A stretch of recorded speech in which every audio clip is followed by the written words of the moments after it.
This is the day the Lord has made, and we will rejoice and be glad in it.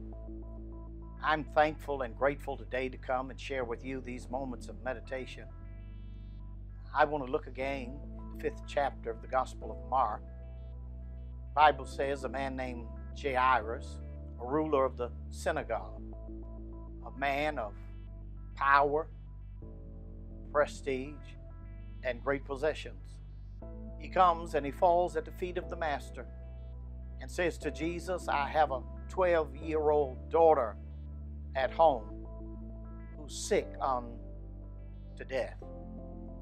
And I know that if you come to my house and lay your hands on her, she will be healed. Luke says that this was this man's only daughter. She's sick. She's at the point of death. He comes to Jesus and says, Lord, my daughter is sick, but I know that if you'll come to my house and touch her, she will be healed. Jairus was literally saying, Lord, I can't, but you can. Because there are situations that rise in life that only the Lord can handle. There are problems that only He can solve.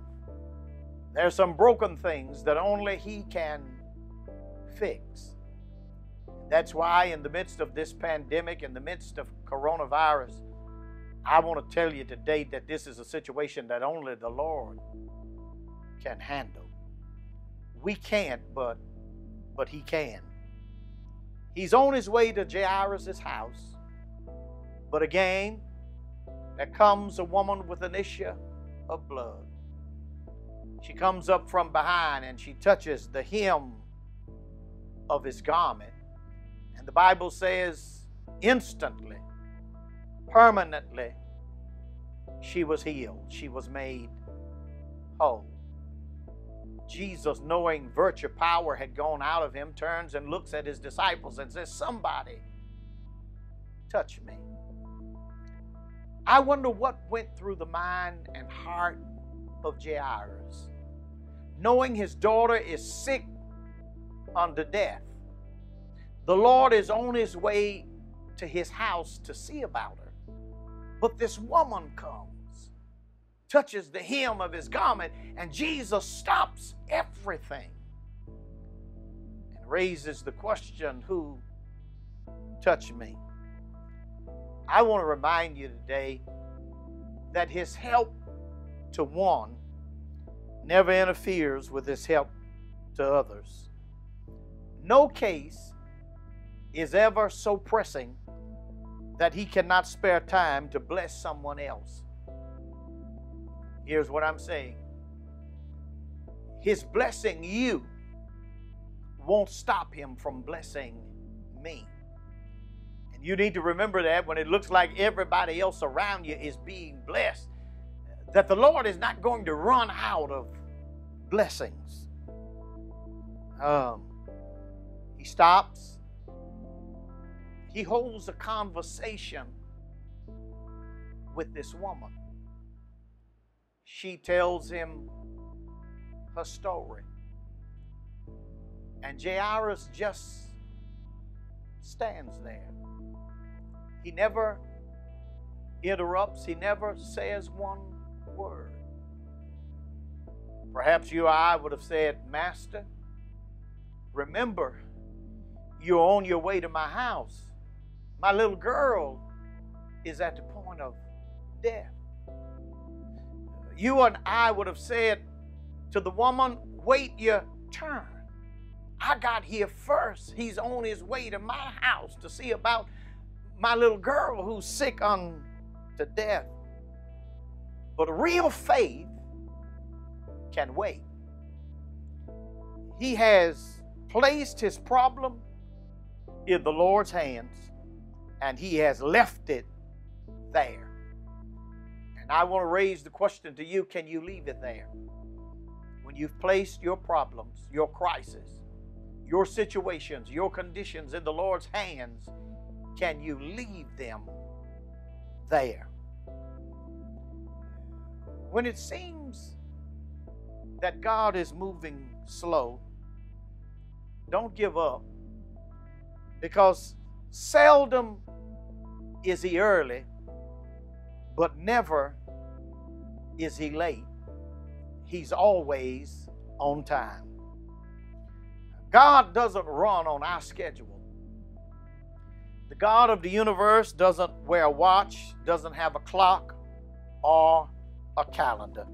God never has to get in a hurry. When God doesn't move quickly as you like, you have to trust Him anyway.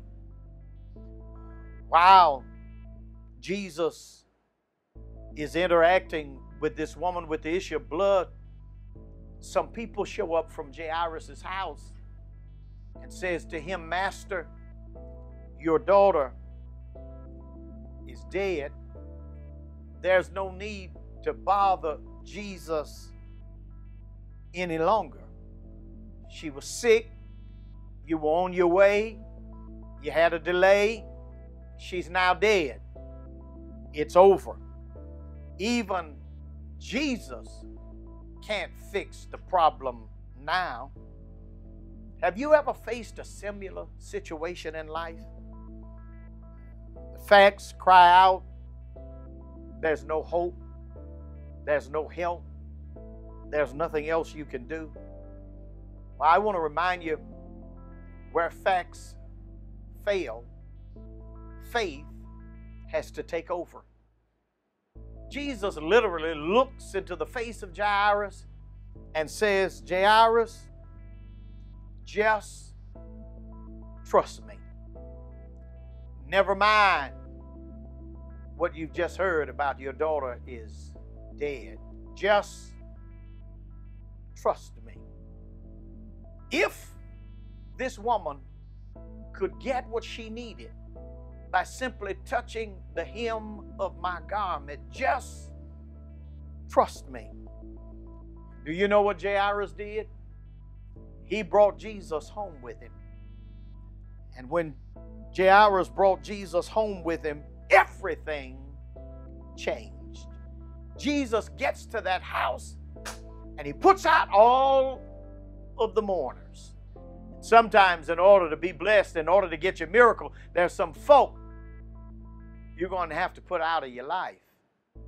He goes into that room and he takes that little girl by the hand and he gives her command to rise. And life came back into her body. That's the story. Two things God is saying to us today. One is He's reminding us that He can handle side orders. He's on His way to see about Jairus' daughter, but a woman with an issue of blood came up from behind, a side order. And when she touched Him by faith, she got what she needed. The Lord can never be taken by surprise. Nothing ever sneaks up on Him. He can handle side orders. But there's a second word for us today the Lord is saying. It says, when it seems like everybody else is trying to get to it, this story reminds us He'll get to you. That whatever you're going through, whatever you're dealing with, even right now, He'll get to you. And when He does, He's always on time and in time. May the Lord bless you. May the Lord keep you, is our prayer. I want to remind you of our prayer call on Saturday evening at 6 p.m. Also, let's not forget about our noonday Bible study today on Wednesday, and then Sunday morning at 8:45 our Sunday school review, 9 a.m. worship. Again, I say thank you for your continued giving in support of the work of the Lord's kingdom, your church, and your pastor. And if you're not a member of the Mount Olive Church, but this ministry is blessing you, we ask that you will sow a seed in this ministry to help keep this ministry moving forward. May the Lord bless you and may the Lord keep you, is our prayer.